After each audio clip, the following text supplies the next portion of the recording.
हरि ओम. आत्मपूजा उपनिषद. योगदास श्री जय गणेश जोशी यांचे प्रवचन. गुह्य ज्ञान भाग 3. विज्ञान तत्वज्ञान सर्व पलीकडे एक परम दिव्य ज्ञान आहे आणि ते रहस्यमय, गुप्त, गुह्य आहे. ते अदृश्य, अव्यक्त, अनाकलनीय, अरूप, निराकार, निर्विकार, निर्लेप, निर्भेळ आहे. त्याला गुह्य ज्ञान असेच म्हटले जाते, कारण मानवाला ते कधीही प्रत्यक्ष ज्ञात होत नाही. मानवाला ते सदा अज्ञेय, अनाकलनीयच असणार आहे. त्याला ते फक्त जाणवते. अनुभूतीमधून त्याला त्याची झलक मिळून प्रचिती येते. ते तो प्रत्यक्ष जगू शकतो, परंतु तो त्याचे भौतिक ज्ञान विज्ञानाप्रमाणे सिद्धांत मांडू शकत नाही. ते तो गणितात बद्ध करू शकत नाही. गुह्य ज्ञान म्हणजे आत्मज्ञान, स्वज्ञान, स्वबोध. विश्वाचे हेच अंतिम ज्ञान आहे. हे जाणले की या विश्वात आणखी काही जाणायचे शिल्लक राहत नाही. आणखी काही जाणायचे असूही शकत नाही. जाणायची गरजही राहत नाही. यासाठी लागणारी अनन्यसाधारण बुद्धी फक्त मानवालाच आहे. आध्यात्मिकदृष्ट्या हेच एकमेव ज्ञान, विज्ञान, तत्वज्ञान आहे. आध्यात्मिक दृष्टीने भौतिक ज्ञान, विज्ञान, तत्वज्ञान हे सर्व अज्ञान आहे. ज्याला आध्यात्मिक ज्ञान नाही तो अज्ञानी आहे. कारण भौतिक ज्ञानाचा उपयोग भौतिक वस्तू जगताचा उपभोग घेण्यासाठी केला जातो. भौतिक भ्रामक, मिथ्या आणि त्यामुळे अशाश्वत असते. ते अंतिम नसते, काही काळापुरतेच असते. ते अन्न, वस्त्र, निवारा या सभोवती घुटमळत राहते. त्याचा उपयोग देह जीवित ठेवून आयुष्य जगण्यासाठी केला जातो. त्यात जीवन जगणे राहून जाते. त्या योगे मुक्ती मिळत नाही. उलट अशा ज्ञानाच्या कच्छपी लागून जीव भौतिकात आणखी खोल जातो. अज्ञानामुळे मानव भौतिकातच रुतून जातो. वास्तवात त्याने मानवी देही जीवन मुक्ती प्राप्त करावी अशी अपेक्षा आहे. भौतिक वस्तू जगताचे उपभोग घेणे हे मानवेतर सजीवांचे आयुष्य आहे. ते त्या योनींमध्ये करून झाले आहे. मानवी देही अनन्यसाधारण बुद्धी प्रदान केलेली आहे. त्याचा उपयोग भौतिक उपभोगांसारख्या क्षुद्र कामासाठी करणे म्हणजे त्या बुद्धीचा अपव्यय करणे आहे. तसे करणे म्हणजे मानव आणि मानवेतर प्राणी यात फरक काहीच राहिला नाही. हे म्हणजे तलवारीने लोणी कापण्यासारखे आहे. 84 लक्ष योनींचा प्रवास करून त्याची सांगता करणे हा या गुह्य ज्ञानाचा उद्देश आहे. आता ह्यानंतर जीवाची आणखी उत्क्रांती नाही. गुह्य ज्ञान प्राप्त झाले की मानव सायुज्य मुक्त म्हणून जीवन जगू लागतो. या भौतिक जगताचा उपयोग केवळ देह जीवित राहण्यापुरताच करून तो या सृष्टीला साक्षी राहून आस्वाद घेऊ लागतो. यालाच मानवी जीवन असे म्हणतात. आता तो त्याच्या मर्जीने स्थल, काल याची निवड करून देह धारण करून जन्म मृत्यू स्वीकारतो. अध्यात्माचा प्रचार आणि प्रसार करून प्रभूचे कार्य करतो. वैशिष्ट्ये. हे गुह्य ज्ञान कसे प्राप्त होते, त्याची अनुभूती कशी मिळते, यासाठीच आपण आत्मपूजा आरंभिली आहे. हे पाहण्याआधी त्याची काही खास वैशिष्ट्ये जाणून घेणे अगत्याचे आहे. त्याच्या परिपूर्ण ज्ञानासाठी हे आवश्यक आहे. गुह्य ज्ञान अतुलनीय आहे. गुह्य ज्ञान प्राप्त होण्यासाठी आपली पाटी कोरी असावी लागते, तरच गुह्य ज्ञान शक्य आहे. आपण अगोदरच ज्ञानी आहोत असा जर आपला समज असेल तर ते आपले तथाकथित ज्ञान विसरूनच या मार्गावर पाऊल ठेवावे लागते.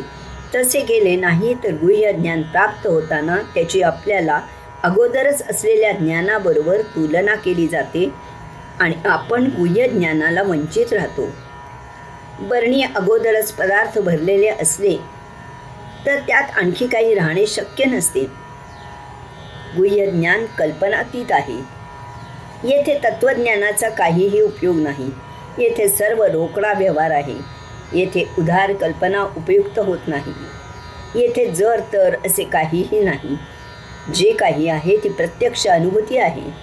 यामुळे ती मिळाल्यावर कल्पनाशक्ती चालवून, तर्क करून, स्मृतीला ताण देऊन, भाषेचे फुलोरे उधळून त्याचे वर्णन करता येत नाही. ती इतरांना प्रदान करून शिकवता येत नाही. त्याचे सिद्धांत गणित मांडता येत नाही.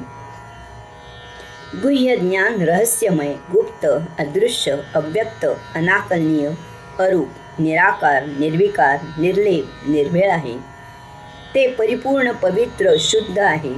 तेथे इतर काही असेल तर ते प्राप्त होणे शक्य नाही.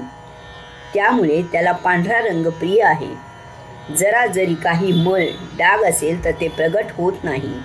ते साचवता येत नाही, कुणाला दाखवता येत नाही, सिद्ध करता येत नाही. ज्याला ते प्राप्त झाले ते तो व्यक्त करू शकत नाही. ज्याला ते झाले त्याच्यात भौतिकाच्या दृष्टीने आमूलाग्र बदल होतो आणि यामुळे त्याच्या आचरणावरून त्याला ते प्राप्त झाल्याचे इतरांना समजते. त्याला तसे कोणी याबद्दल सांगितले तर त्याला ते समजत नाही. तो ते हसण्यावर निभावून नेतो. गुह्य ज्ञान भावातीत आहे. भाव भावना देहादी इंद्रियांच्या असतात, मनाच्या असतात. यामुळे भावावस्थेत गुह्य ज्ञान प्राप्त होऊ शकत नाही. मन जागृत असलेल्याला मनापलीकडील, मनाच्या कक्षेच्या अतीत असलेले गुह्य ज्ञान समजावून देता येत नाही. देहादी इंद्रियांच्या आहारी गेलेल्याला देहादी इंद्रियांच्या पलीकडील, त्यांच्या कक्षेच्या अतीत असलेले गुह्य ज्ञान समजावून देता येत नाही. गुह्य ज्ञान आदी अनादी आहे. त्याला जन्म मृत्यू नाही, त्याला सुरुवात शेवट नाही. गुह्य ज्ञान विश्वाच्या निर्मितीआधी होते आणि दुर्दैवाने भविष्यात विश्व नष्ट झाले तरी ते राहणार आहे. यामुळे गुह्य ज्ञान मूलभूत आहे. ते भौतिकाच्या अतीत आहे. यामुळे भौतिकाची उपस्थिती गुह्य ज्ञानाला मारक होते. मी जागृत असला की गुह्य ज्ञान समजत नाही. याचमुळे गुह्य ज्ञान प्रत्येकाला उमजलेले असूनही, ते तो प्रत्यक्ष असूनही ते गुह्य, गुप्त, रहस्यमय आहे असे वाटते. हा आपल्यातील मीचा दोष असतो. जेव्हा एखादी गोष्ट आपल्याला जाणवते, त्याची अनुभूती मिळते, तिचा आपल्यावर अद्भुत परिणाम होतो आणि तरीही ती ज्ञात होत नाही. आपल्याला नेमकी काय अनुभूती मिळाली ते आपण व्यक्त करू शकत नाही. प्रत्यक्ष झलक मिळून सुद्धा ते रहस्यच राहते. त्याला अनाकलनीय असे ते गुह्य ज्ञान म्हणायचे. आपल्याला झालेले गुह्य ज्ञान आपण इतरांना दाखवू शकत नसलो, ते सिद्ध करू शकत नसलो, ते व्यक्त करू शकत नसलो तरी त्याने आपण भारावून जातो. त्याप्रमाणे आपण होतो, ते आपण जगतो, त्याप्रमाणे आपण आचरण करतो, त्याचे इतरांना मार्गदर्शन करू शकतो. लाकडामधून अग्नी निर्माण होण्यासाठी लाकडाला जळावे लागते. प्रकाश येण्यासाठी काळोखाला नष्ट व्हावे लागते. बीमधून अंकुर फुटण्यासाठी ते बी नष्ट व्हावे लागते. याचप्रमाणे स्वबोध होण्यासाठी आपल्याला सर्वस्वपणाला लावून झोकून द्यावे लागते. आपल्याला आपले अस्तित्व, व्यक्तिमत्व, अहंकार, मीपणा शून्य करावा लागतो. जेव्हा सर्वस्व झोकून आपण सर्वस्वाच्या अतीत प्रविष्ट होतो, तेव्हा आपल्याला फक्त आपला अनाहत नाद तेवढाच जाणवू लागतो. फक्त आपले अस्तित्व जाणवू लागते. इतर वेळी आपल्यासाठी बाकी सारे विश्व अस्तित्वात असते आणि फक्त आपला अनाहत नाद तेवढा गुप्त झालेला असतो. परंतु येथे आपल्यासाठी आपला स्वनाद, अनाहत नाद इतकीच एकमेव जाण शिल्लक राहते. बाकी सारे विश्व आपल्यासाठी गुप्त होते. ओंकारातून, त्या परम दिव्य नाद ब्रह्मामधून विश्वनिर्मिती झाली होती. त्या दिव्य अनुभूतीत आपण प्रविष्ट झालेले असतो. हा स्वबोध असतो. आपण त्या दिव्य द्वारासमोर आलेले असतो. ते द्वार उघडणे आपल्या हाती नसते, ते आपोआप उघडायचे असते. आपल्या हाती त्याची प्रतीक्षा करणे इतकेच असते. जेव्हा ते द्वार उघडते तेव्हा ती परमप्रकाशाची अनुभूती मिळते. आपण स्वयं प्रकाशरूप होतो, स्वरूप होतो, आत्मरूप होतो, साक्षात्कारी होतो. गुह्य ज्ञानासाठी काहीही कसले सोपस्कार करायची गरज नाही. ते सोपस्कारच अडथळा आहेत. परमात्म्याच्या चरणी पूर्णरिते होऊन त्याच्यासारखेच काये वाचे मने मौन स्थिर स्थित अव्यक्त बसा. तुमच्यात परमात्मा आपोआप उतरेल. रहस्याचा भेद होईल की तुम्हीच ते रहस्य आहात. या गुह्य ज्ञानाने तुम्हाला स्वबोध होईल. मैदानात शेकडो पंट्या लावलेल्या असतात। या सर्व पंट्यांमधून एकच एक फक्त प्रकाशच प्रकाश उजळत असतो। परंतु त्यावेळी प्रकाशासाठी प्रत्येक पंटी स्वतःचे स्वतंत्रपणे तिचे समर्पण करत असते। प्रत्येक पंटी मैदानाचा फक्त आधार म्हणून उपयोग करते। अरण्यात हजारो वृक्ष उभे असतात। सर्व वृक्ष आकाशाला गवसणी घालतात, परंतु प्रत्येक वृक्ष आकाशाला स्वतंत्रपणे गवसणी घालत उभा असतो। वृक्ष अरण्याचा फक्त आधार म्हणून उपयोग करतो। पर्वतांच्या रांगा उंच असतात, त्या आकाशाला भिडतात, परंतु प्रत्येक पर्वत आकाशाला स्वतंत्रपणे भिडत असतो। पर्वत जमिनीचा फक्त आधार म्हणून उपयोग करतो। अनेक प्रकारची रंगसंगती एकमेकांजवळ जुळून येते आणि यामधून फार उत्तम चित्रकृती निर्माण होते। तो भिन्न रंगांचा एकत्र आविष्कार होतो। प्रत्येक रंग स्वतःचे अस्तित्व टिकवून असतो। एकत्र आल्यामुळे त्यामधून सौंदर्य निर्माण होते। त्यासाठी कापडाचा फक्त आधार घेतला जातो। अनेक प्रकारच्या भिन्न वाद्यांमधून स्वर बाहेर येतात, त्यामधून संगीत निर्माण होते। तरीही ती वाद्ये स्वतंत्रच असतात। त्यामधून निर्माण होत असलेले स्वर आल्हाददायक, श्रवणीय असे संगीत निर्माण करतात। ती वाद्ये यासाठी वातावरणाचा आधार घेतात। याचप्रमाणे प्रत्येकाला आपला आपण स्वबोध करून घ्यावा लागतो। यासाठी गुरु केवळ मार्गदर्शक असतो, आधार असतो। वर चढून जाण्यासाठी गुरु केवळ एक पायरी असते। गुरुचा उपयोग हा इतकाच करावा लागतो। गुरुने कधीही शिष्याला स्वतःत गुंतवून ठेवायचे नसते, परंतु जर तसे असेल तर स्वतःच्या भजनी लावणारे आणि अशांच्या भजनी लागणारे अशा दोघांचाही उद्देश अध्यात्म सोडून काहीतरी वेगळा असेल। केवळ एक आधार, पायरी म्हणून शिष्याला उपयुक्त होत असलेला गुरु हा सद्गुरू असतो। याचप्रमाणे कधीही साधना उपासना यामध्ये गुंतून जायचे नाही। साधना उपासना हे साध्य नसून साधन आहे। जप, तप, भजन, पूजन, कीर्तन, प्राणायाम, ओंकार, ध्यान इत्यादी करायला छान वाटते। इतर अनेक जण करतात, प्रकृती निरोगी राहते। केवळ म्हणून ते करायचे नसून त्यायोगे परमात्मा प्राप्त करायचा आहे हे कधी विसरू नये। प्रत्येक पंटी, वृक्ष, पर्वत, रंग, सूर, स्वर इत्यादी स्वतःचे अस्तित्व अबाधित ठेवत असतात, परंतु तरीही त्यामधून एकच एक परिणाम साध्य होत असतो। याचप्रमाणे प्रत्येक साधकाचे स्वतःचे अस्तित्व अबाधित राहत असते। व्यक्ती तितक्या प्रकृती असतात। प्रत्येकाने स्वतःच्या आत्मोद्धारासाठी आवश्यक असा देह धारण केलेला असतो। साधना उपासना अनेकविध आहेत, परंतु एकाच दरीतून येणारा प्रत्येकाच्या ध्वनीचा प्रतिध्वनी भिन्न असतो।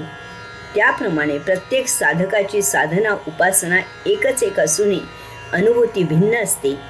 तरीही त्यांचे लक्ष एकच एक असते आणि ते म्हणजे आत्मसाक्षात्कार, स्वबोध। यास्तव दोन आत्मसाक्षात्कारित एकत्र येत नाहीत, एकत्र येऊ शकत नाहीत। त्यातून कर्म धर्म संयोगाने ते एकत्र आले तरी ते चूप, मौन, प्रशांत राहतील। त्यांच्यात आध्यात्मिक आदान प्रदान शक्य होणार नाही। जणू काही ते शेजारी बसलेले दिसत असूनही एकमेकांना भेटलेलेच नाहीत। ते एकमेकांचा मान ठेवून एकमेकांपासून समांतर दिसतील, कारण परमात्मा असीम अनंत आहे। यामुळे ते स्वतः एकमेकांपासून समांतर राहून त्यांची त्या अनंतात ब्रह्मानंदी टाळी लागलेली असते। ते त्या अनंतात समाधिस्थ झालेले असतात।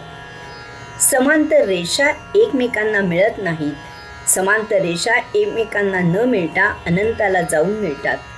दोन तथाकथित सत्पुरुष एकमेकांना भेटतात तेव्हा ते समांतर नसतात।